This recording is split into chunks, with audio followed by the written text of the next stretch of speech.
Hello everyone and welcome back to Hero RC. Same day, a few hours later, I am trying out my new setup to my ultimate hauler. Let's crank her up.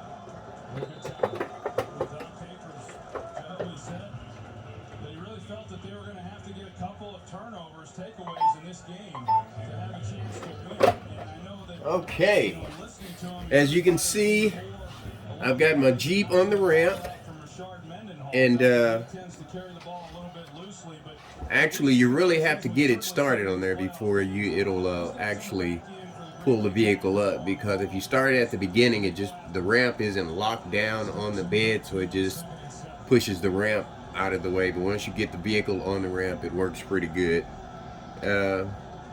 And I tried it earlier, and it just sounds like to me that winch is really straining, but I don't know. I've never really winched anything before, but I'm just going to take it slow and easy with it. The old Jeep is not running, so we're going to have to load it up and haul her off somewhere, or take it to have the engine pulled, because we can't do that here, and have it redone. Actually we can, but the owner of this vehicle wants a special engine, which we don't do here at Hero RC. Just making stuff up. But as you can see, the winch works pretty good. Works awesome. Okay, got her on there. Then all I have to do is just strap her in and lock her down. But that's just letting you see how it works. And the ramp slides up under the bed of the truck, which I will show you here. It just lifts up, and you take it and you... I like the electronics, and you have to kind of lift this a little bit because of the fenders. But I like the setup for the automatic let up, but that's more complicated. I mean, I like this setup better. It's more, I don't know, I just like it better. But as you can see, it's on there now. The ultimate hauler is I got the wheels and everything on it, but I haven't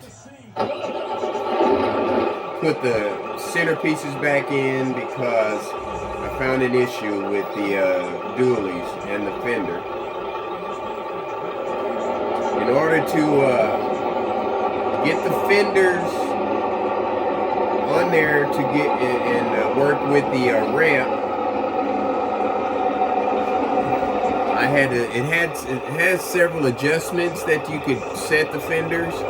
So I put them at the lowest adjustment in order to get the fenders on the ramp to slide back up under there the way it was supposed to. But then that caused the shocks to be over compressed, and it causes the tires to rub on the fender. So the only thing that I can think of that I could do, I've already adjusted the shocks some. I think I could probably go, I think I got them adjusted probably about 50% compressed, and I could probably go a little bit more with it, but that is really sitting on the tires there, and it doesn't affect the vehicle's performance, but eventually it will rub those tires. Something will give eventually. But as you can see with the light on it, them fenders are all the way, those tires are all the way pressed up against the fenders. So I'm going to mess with the shocks a little bit more, and if I have to, I'll get some more shocks to put on it. I'm not sure what shocks are on the Track 6. I didn't, what size. I guess I'd have to, I need to just pull my book out and look at it. If I had to guess, I would say probably 80 millimeters, maybe 80, 90, something like that. So I could probably go get some 100s and it'll work just fine.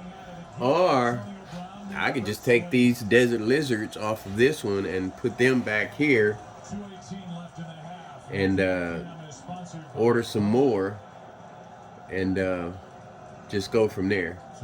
Actually, I think I've got some more around here somewhere. But anyway, this is what I've got. And I love it. It looks pretty darn good. Now, that cab on there is the original cab. So I've got to take that, get the other one painted, and get the interior in it. And, I'm going to cut the windows out. And actually, I think I'm just going to leave the windows clear. And you could still see the driver in there. And that would kind of keep things tidy on the inside.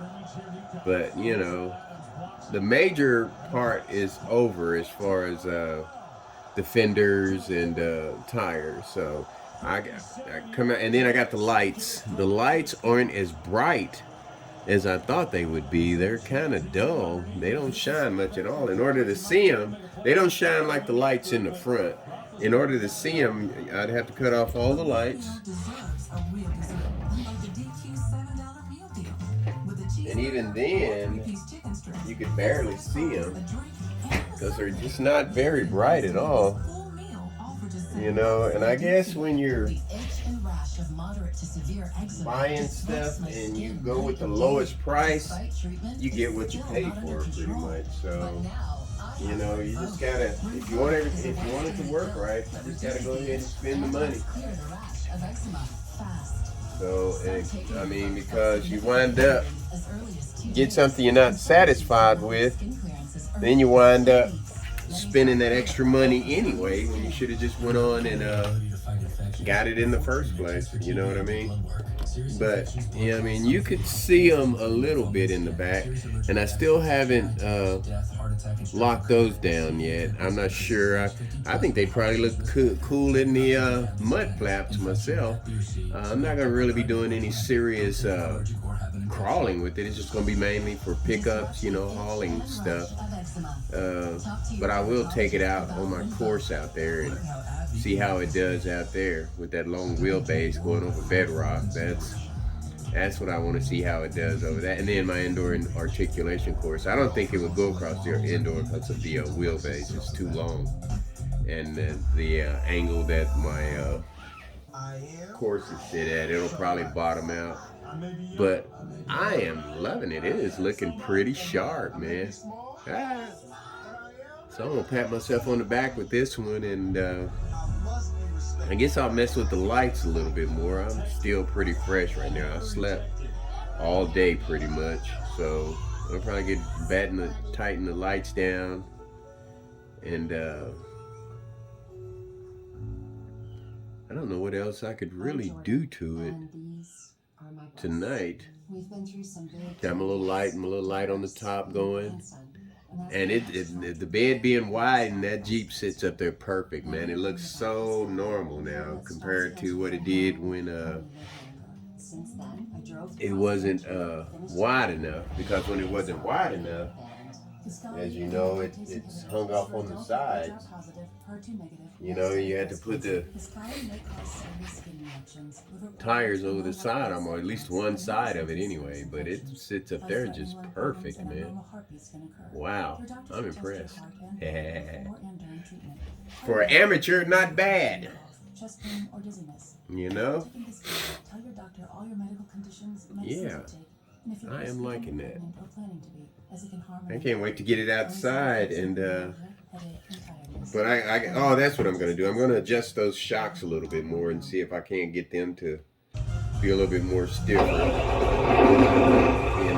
I go out and buy some more. I might be able to get those. But like I said, I think I've only got them compressed about 50%. It doesn't affect the power. It still goes. Still got power. And the electronics in here are all the original.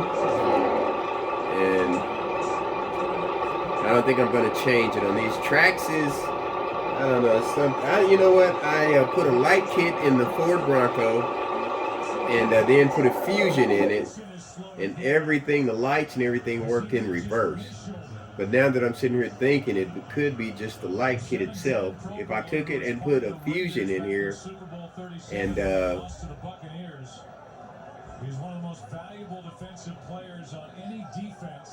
it might still function. I'm not sure. I really don't want to find out right now. It's not really a big issue anyway, because I like the way this motor performs anyway. And, it has the 5 adjustments, for it. I mean, it's pretty powerful, and it articulates just fine. Look at it. Not articulate, modulates just fine. It's got power.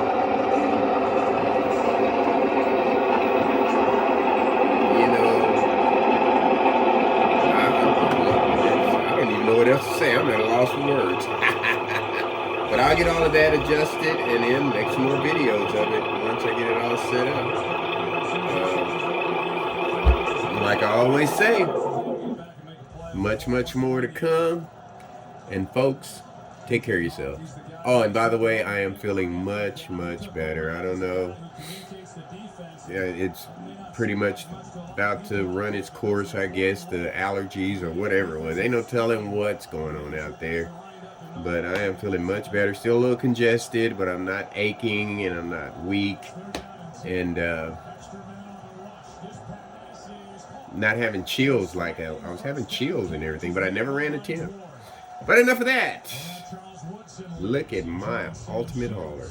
Folks, take care of yourselves.